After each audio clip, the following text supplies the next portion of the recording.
Mbaniriza ku Volongoto nze Dr. T Amale nkomyewo ne Pastor Asha Mikisa. Abantu mwenna abandaba omanyi nina ekigambo kyentera okwogera nti osobola okubanga weekyanga oyogera n'abantu naye ekigambo kye bayita peace, there is national peace, the national well-being of a nation and the personal well-being of somebody, an individual. Bwoba masokola byokola ku social media ovudde ku mirimo bwodda wekko owulira emirembe kubanga tewali muntu akolera masturbation in public. No way. Waliwo ebintu ebitutulugunya nga tuli feka. Yeah. So Pastor Asha Mukama amuwadde ekisa okubanga handling ensonga za marriage. Abantu balina marriage eziri mu because teziri mu peace, ziri mu pieces. Nga amazima otambudde abasumba bonna. Solution inebula. Nate ffe Mukama nga atuwadde solution enyangu kubanga omuntu bamujja ensambya ne bamuleeta emulago ne bamujja emulago ne bamutwala e Nairobi ng'obulwadde buganye nenga bonna basawo. So togwamu maanyi. Masturbation, okunywa omwenge, ebintu bikurepinga. Waliwo obulamu obuli spiritual obukutambulako ng'oli wekka ne boonona emirembe gyo. Pastor Asha Semi yegenda kubeerawo era tulina enteekateeka nnene eri abantu nga mmwe kubanga rehabilitation jeziri ezenjaga n'ebirala n'eddagala gye liri bakuba omuntu n'awona omwenge myaka ng'ebiri naye ate n'aguddamu bubi naye tewali mpiso gye bakuba kuwona bwenzi, tewali mpiso gye osobola kukuba bbaawo kuwona bwenzi, tewali mpiso gye osobola kukuba masturbation n'akugwamu.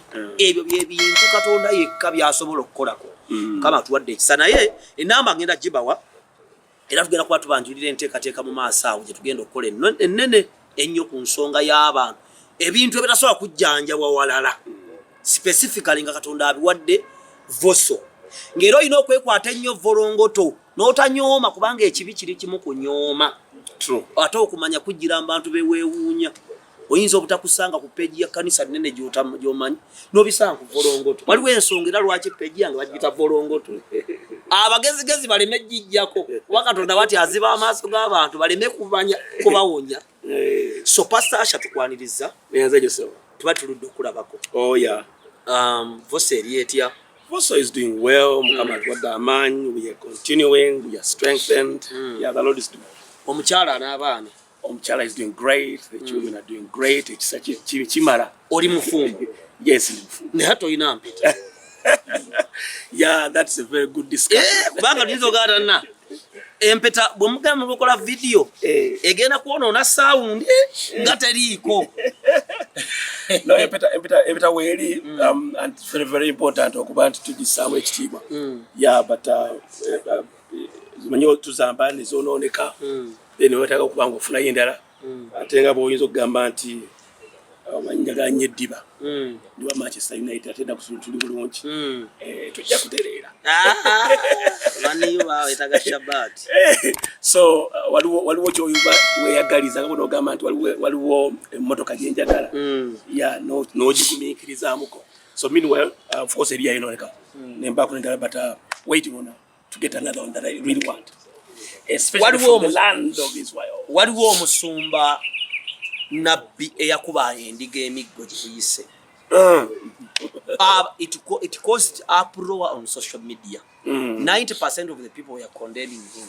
Okay. Ate n'abalala abaali bamukkiririzaamu nga tebalina scriptures kubasinzira kumukkiririzaamu n'abamuwakanya baalaba kirabe nti okuba omuntu omukulu kibi. Kugamba abaamuwakanya n'abaamuwagira nga batono abalina ensonga lwaki bamuwakanya oba bamuwagira. So what point can support that person? Was he doing something wrong or it was something fine? Okuba abantu abakulu kibooko nga gwe Omusumba. Okay, Volongoto tumanyi nnungi ebala ebibuuzo ebika. But kirungi okuba omuntu na because marriage is honorable. One of the honorable things on earth is marriage. Muntu alina abaana be mukyala bbaawo atudde wali n'omukakambula omuggo ekyo mu Bible kikkirizibwawa. Gwe oyinza okukula ku maamawo? Sisobola. Oba ku taatawo? Sisobola. Olw'okuba ofunye abazzukulu? Sisobola. Ntakyasasula kumpita kunnaaza. Itobi janku naaze. Gwera sigoni wange. Waliwo obuyinza bwengenda nga ntwala. Otwala? Kitegeerekeka. But it is in that concept that a true man of God, a true woman of God, ennyumba ya Mukama eba n'abagikulembera.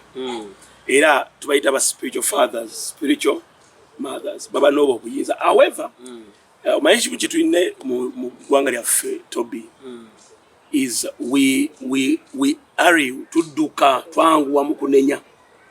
Ate ekibi mu kunenya ne mulaba Bible tugamba judge and that you will not be judged. Bo yangu ati wetegeeza bintu byonna kyangu okukola ensobi oba kyangu okusonga olugalo luno nowesanga tesa tozibaki toziraba nti zikutunuulidde. But eri muganda waffe yakuba abantu emiggo nno gyali he had very good strength.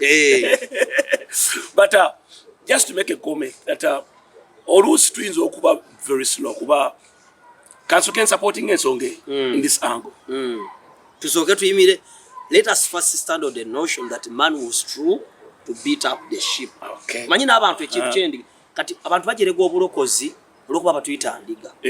Tebamanyi lwaki Yesu ayitibwa omwana gw'endiga. Lwaki abalokole tuyitibwa ndiga? Because endiga kisolo. Ebimu kubitwalibwa ng'ebisiru. Omunjogeza ya Katonda abantu isembwa. Tulina kye tuyita ebintu ebifaanaganyizibwa ebintu Katonda byakozesa okujjayo amakulu. Metaphor okujjayo amakulu g'ekyo kyayinza okugera kubanga Katonda bw'ayogera twetaaga okumutegeera. Naye challenge eriwo nti okuva ku mwalo abantu baffe baasaasaana mu nnimi ez'enjawulo ajja kwogera ekigambo mu maanyi gaago Katonda nga tulina okufuna interpretation. Kati wabaawo olutalo nti bw'anayogera eri Omuganda ayagala ategeere kati ajja kukozesa ebintu Omuganda byayinza okutegeera okujjayo kyayagala akola atya ategeere. Otherwise it's not very easy to understand God kubanga tetuli mu ggulu tuli mu nsi yokka na 17 tunyunyira bulungi naye tetuli bansi tuli mu nsi tetuli bansi kati neweesanga nga tulina okufuna olulimi lw'eggulu n'okutegeera Katonda kyakola kyagamba. So sometimes there is that bit of trouble in terms of communication okutegeerera ddala kiki Katonda kyabadde agamba. Kati ye okutwanguyiza asobola okukozesa ebintu ebiri mu mbeera zaffe. Kyova olaba Yusufu bwe yali amwekiseeringa omusajja oli yamuwa ekirooto nga kyakulima ate nga Yusufu omusajja mulimi kati asobola okutegeera okuli ekigenda okubawo mu ggwanga. Exactly. So kati eyo nkola ya Katonda ojasanga ebisooka for example empologoma kubanga ya Yuda osange mu mambo katuko simple eagle for example wings za eagle oba eagle by the eagle eye osange omuntu. So these are symbols that are used akozesa ekisolo ekina character n'ekyo tusobola okufuna okutegeera. Ange endiga eringa ensi naye atengezi endiga ngonvu and we are called unto submission. Exactly. Endiga embwa sebe egisokolamu ebyenda nga etunudde bweti ne Yesu yakubwa emiggo ng'abatulidde bwati. Exactly. Endiga ogisala nga tesambye nako.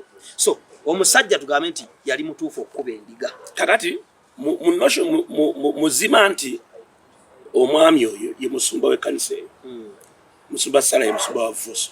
Okay? Nze ng'omusumba nvunaanyizibwa okusumba abantu b'enzumba mbatwale mu ggulu kubanga leero obulamu enkya kufa ate oluvannyuma lw'okufa waliyo omusango. Abantu bafuna okukkiriza okutambuza obulamu bwabwe era nekusanyusa Katonda okusinza ku the man of God or the woman of God abakolaki abatwala. Kati kikulu nnyo singa mu capacity ya taata we need to understand nga tunala kumune blaming nga tunala kumunenya mu capacity ya taata nvunaanyizibwa ku bantu ne boba oli mufumbo olina mukyalawo bo kiba kikumenya you can't get another church amakanisa mangi naye bw'oba ng'oli wansi w'amafuta gano n'ekisa kino n'okumanya kuno then singa njogera emirundi 3-4 nga towula n'enkizuula muze nga ye bwe yakizuula omuweereza oyo sinaba kumanya ensonga ndala naye nga bwe yakizuula n'alowooza nti omuggo guno ne Bible gweyogerako mu 13 Proverbs 34 nti bw'oba taata w'omwana ovunaanyizibwa ogukwata for purposes of discipline. How that discipline was and the many things we can say about it. Naye tuyinza otutuukawo naye tulina obutasuula zima nti omukulembeze w'ekkanisa alina obuyinza okuwa omukisa alina obuyinza okuwa ekikolibwa ekibaga kize mu mutwe abantu bebakola atya alina obuyinza obawa ekigambo ekibajja mu bwavu kubanga singa nsumba abantu bange emyaka 3 era nga bali mu kiwempe tebagenda mu maaso balina emitawaana. What kind of father, spiritual father would I be? Kati nina tutwala eddala eryokusaba n'okusiiba, nina tutwala eddala eryokubaleetera abantu abagenda okubagasa, abantu beetaga nnono za kukola, nenoonya abantu abatuufu. Kyokka mu buyinza omwo mwe nina n'eddala eryokubagunjula. Bagunjula mu nkola ez'enjawulo. Enkola ez'enjawulo. Kati muganda waffe oyo ye kwolwo olunaku yagunjula abantu abo balinako obuvunaanyizibwa. Era nabo tebatagaana. N'ekibooko alina gwe yagoba. Wamulako ngadduka agoba omutamu. Pastor Sarah alina obuyinza okugalamiza ku kitundu nakkuba. Definitely. Bwe mba mpulira nga kimpisa bubi ngende mu makanisa mangi. Nveewaawo. Why would you subscribe to a particular anointing? Nga tokula ku nyama kula. Tulina obuzibu leero Pastor. Lira kati mu Yokaana 2:15. Yesu yayingira mu nnyumba ya kitaawe. Tiyakuba abantu. Yabakuba. Olw'ensonga ez'enjawulo baali batunda, baali bakolera mu nabagate n'ennyumba eno gye mulaba erina kuba yakola ki? Yakusabirangamu. Naye ne yakola atya? Now the beating tata wafuna ayinza okuba yakuba abantu. Nakuba nekirabika mu ngeri oyinza ogamba oba yaliisa abaweereza kuba mu njogeza mwe nalaba ka clip apo yali badde bayita abaweereza n'afuna the other ways of discipline. Naye sagatera kumunenya nnyo kubanga yakuta omuggo n'akuba abaweereza be abamuzze mabega. The pastor has the capacity to deal with the sheep. Anti kati tulina obuzibu. Abantu tebategeera bina tujja bisomesa. Abantu tebategeera amakanisa ngeri gye bakolamu. Wali omuntu ng'akulidde ku watoto. Watoto thya bantu ba luzungu. Waffe wali omusumba Saala akuvuma obusiru n'akuliisa nnyo. Akwate n'akatebe n'akasuula oba weebaka. Genda weebakira. Gw'ajja wano ng'omukazi akuleepinga kati osiriwalira wano. So ekkanisa ez'enjawulo kitegeeza ziina operations ez'enjawulo. Like just like the different fathers, different homes have different ways of discipline.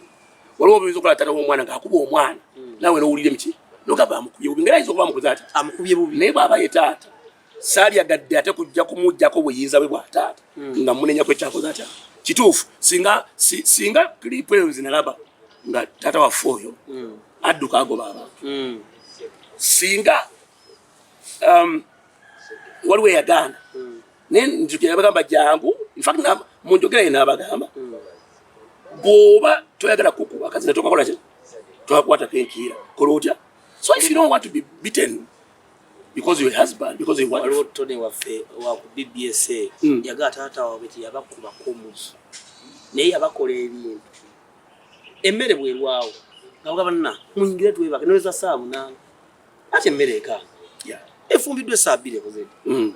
Tukiwummule nga mwenna bw'aba aveewako genda safaari ewaka alekawo omuntu akulembera family ate mu mpalo yaweza okulekawo tonewa naye ng'oli mupittu era bw'okoma gw'omuwa lipooti bakadde obuvunaanyizibwa. Tone yagaana okwoza uniform kati ne ku makyana akeera muzeyi n'amuga Tone swagala okusoma n'empale si njoze najjayo empale emuzeyi munene bagifunyaafunya ne bajambaza Tone ne bakuba uniform ekikalo n'amutwala ku ssomero. Embarrassment gye yasiibamu ku ssomero yali yasinga emigga 50. So Pastor Asha tusabireko mu ddakiika emu era nga tugenda osaba kweyo note ya example.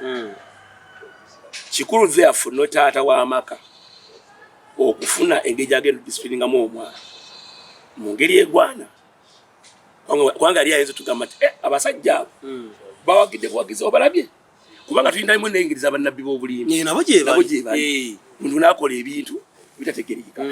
Naye as we want to pray tulina okuweeyinga ne tutazima nti taata osobola okuvaako obusugu omwana omukolibwa papa ne bakusiba n'okusiba. So kati that beating ate tumanyina birala byakola n'ebirala byakola naye tetwagala kudda ku saidi y'abaanenya obunenya ate twagala kuwagira nti tulina nsonga baffe tuli bantu abagoberera okumanya tulina bannabbi b'obulimba tulina ne bannabbi abatuufu tulina n'abantu abasasula omuwendo gwabwe ng'abantu abo beyakubba yabafudde kye bali kati nga bamwesiriwalizaako fees yaziweerera ndaba Omusumba Salanga bwakola emirimu amayumba yagapangisa then ate babagamba ekigambo ekyobuvunaanyizibwa baagala kwefuula mu maaso ate temugenda bulungi mu maaso and sometimes it may raise a caning. Asita waliwo abaana baffe abatulaba abantu bayitambizibwa ebyenjawulo tusabire essaala ng'eri jeno Katonda bw'agitadde ku mutima gwe eri abantu eri omuntu oyo kubanze lwaki nkola emirimu gino abande banvuma manyi bulungi nti 80% mu nsi baavu 20% bagagga kakati nze nkolera omuntu omu babiri badde video eraba bangi waliwo omuntu asanga anyigiriziddwa mu mbeera yonna ng'ekigambo kinava mu kamwako kijja kukoma ku bulamu bwe mweyongereyo. Let's have a word of prayer, beloved, wherever you are. Father, we bless you and we give you glory and honor. You are the God of Israel, the God of Uganda, the God of the future, above all, the future of our lives, Heavenly Father. We thank you because you have known each one of us. You have known our young ones. You have known our children that bear the burden of the yoke of work, Lord, outside there, in different nations, Heavenly Father. And you know them by name, Heavenly Father, and we lift them on this Vorongo page, Heavenly Father, on this pulpit. We ask of you that may you reach out on that lady, on that gentleman, oh God, who is in different scenarios, surrounded with pain, Heavenly Father. There are some that do not know what to do right now. They don't know the future, Heavenly Father. They're not even aware. Many do not have the evidence of tomorrow. They don't know what tomorrow brings. And in the name of Jesus, we take this opportunity because you are the God that hears us. And we believe in Jesus' name that when we talk to you, Lord, you have done tremendous works, Lord, from the days when we were young to this day, you are a performer of your word. We send a word, oh God, to them. Heavenly Father, we send a word of peace. We send a word of knowledge, Heavenly Father. We ask you, may you restore and redeem somebody there, Lord. Some of them are having events, Heavenly Father, that they may not even desire, Lord, habits that encompass them in different ways. They want to run away from them. And Father, we send your power, Lord, through the waves as they're able to watch us right now. We redeem them to you, Heavenly Father, in the name of Jesus. We speak to many that are kind of living a cursed life, that they may have a transformation in their mind, that they are sons and daughters of the living God. Father, in Jesus' name, we redeem their finances, we redeem their works, we redeem their health right now, in the name of Jesus. We speak to the bones that are hurt. We speak to somebody who is failing one or the other to stand right now, and as Ephesians 6 speaks, continue to stand in Jesus' name. We redeem them, we redeem you, brother, my sister, wherever you are, irrespective of what you are going through. We speak the breath of God where you are, and we command the peace of God to be your compass, to be your shelter, to be your wall right now. In Jesus' name we pray and believe. Amen and amen. Prayers are your pastor. Amen.